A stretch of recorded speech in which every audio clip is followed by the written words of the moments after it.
Bonjour à toutes et à tous, donc ici Julie de zenotravail.fr. Donc aujourd'hui je vais répondre à vos questions. On m'a souvent posé les 3 points qui reviennent donc le plus en bilan de compétences ou en bilan de carrière. Les 3 points ou les questions en tout cas que mes clients me posent le plus souvent, qui reviennent le plus souvent. Donc il y a vraiment 3 choses, il y a plusieurs choses mais sur cette vidéo je parlerai principalement de 3 choses qui reviennent. D'abord, ce qui est important à savoir dans un premier temps, c'est que le bilan de compétences ou le bilan de carrière ou un coaching professionnel, évidemment, ça demande un investissement de la personne, puisque c'est quand même une introspection sur sa vie, que ce soit sur sa personnalité, sur les compétences que l'on a acquises, celles qu'on souhaiterait développer, comment on se voit dans le futur, ce qu'on veut, ce qu'on ne veut plus. Donc ça demande forcément un investissement, ça demande un travail. Et c'est toujours plus facile, parce que là on se remet en cause, on se pose des questions sur son avenir. C'est toujours plus facile quand on sait où on va, alors que là c'est dans un moment où on a des doutes, on ne sait plus pour X raisons. Ça peut être parce que notre travail ne nous plaît plus, nos missions ont changé, notre poste a évolué. Ça peut être parce que l'ambiance au travail n'est pas forcément optimale et qu'on se pose des questions si on est toujours fait pour ce poste ou ce service ou cette entreprise, ou ça peut être parce qu'on a tout simplement envie de faire autre chose, ou tout simplement parce qu'on a envie de faire le point et qu'on se dit est-ce que je suis à la bonne place au bon moment, est-ce que je devrais pas être ailleurs dans une autre entreprise, est-ce que j'ai pas envie d'autre chose. En tout cas il est toujours légitime de toute façon de se poser des questions là-dessus. Mais voilà, il faut savoir que c'est pas facile, c'est pas une période facile, c'est une période de remise en cause, donc c'est une période, ce qu'on appelle une période de transition professionnelle. Donc le bilan de compétences n'est pas toujours, alors c'est moins vrai pour d'autres, plus vrai pour certains, mais il n'est pas toujours facile à vivre psychologiquement. Voilà. Donc ça c'est important de le savoir, c'est tout à fait normal.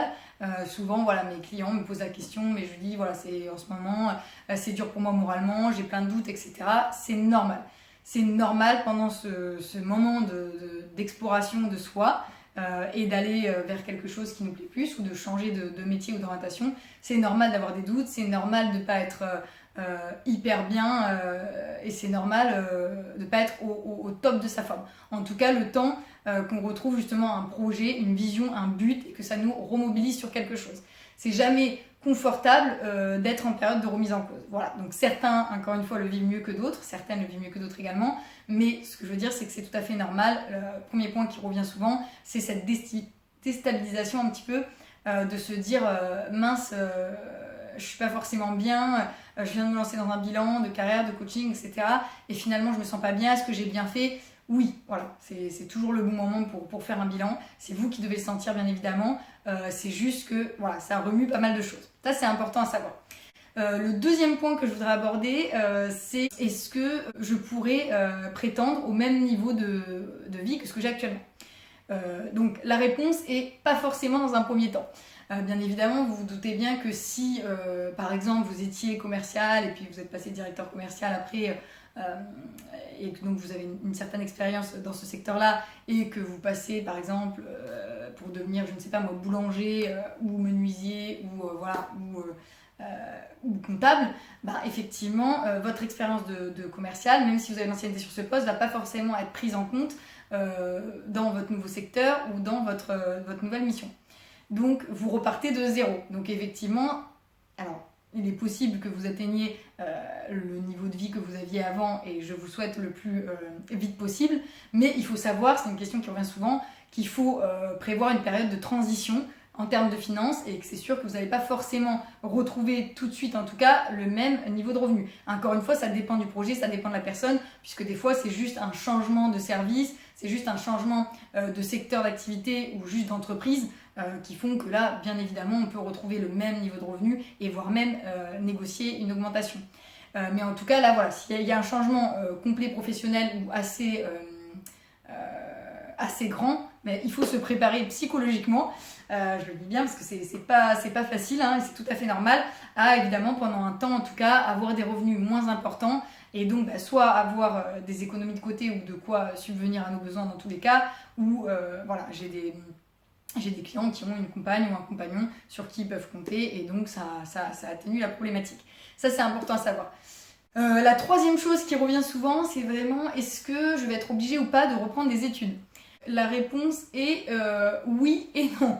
Alors, Ça dépend du projet, encore une fois, ça dépend, voilà, si on change vraiment, si on reste sur le même type de poste, on change d'environnement, etc., on peut des fois faire des formations supplémentaires, des certifications, ça peut apporter quelque chose à notre CV, ce sera toujours une plus-value de toute façon. Ça, voilà, ça dépend encore une fois du projet individuel. Par contre, effectivement, la reprise d'études peut être tout à fait nécessaire pour certains projets, notamment quand on change d'activité ou pour certains postes, pour se donner aussi une crédibilité supplémentaire, une légitimité supplémentaire, parce qu'on souhaite nous-mêmes pouvoir intégrer une formation. Donc il y a des formations courtes qui sont sur quelques mois, il y a des formations plus longues qui sont sur 1 an, voire plusieurs années. Ce qu'il faut savoir aussi, ce qui est important, c'est que maintenant vous pouvez continuer à travailler et être formé à côté. C'est-à-dire qu'il y a des formations bien sûr en présentiel comme vous le savez, il y a des formations à distance, donc qui existent en ligne, même avec des universités, et il y a également des enseignements mixtes qu'on appelle, où il y a des cours en présentiel et des cours à distance, comme par exemple le CNAP. Voilà, donc renseignez-vous parce qu'il y a plein de choses possibles maintenant à l'heure actuelle et ce n'est plus incompatible, c'est-à-dire qu'on peut tout à fait garder son travail, c'est pas simple évidemment, ça demande une organisation, mais on peut garder son travail et se former à côté. En tout cas, c'est possible. Donc voilà, sachez-le.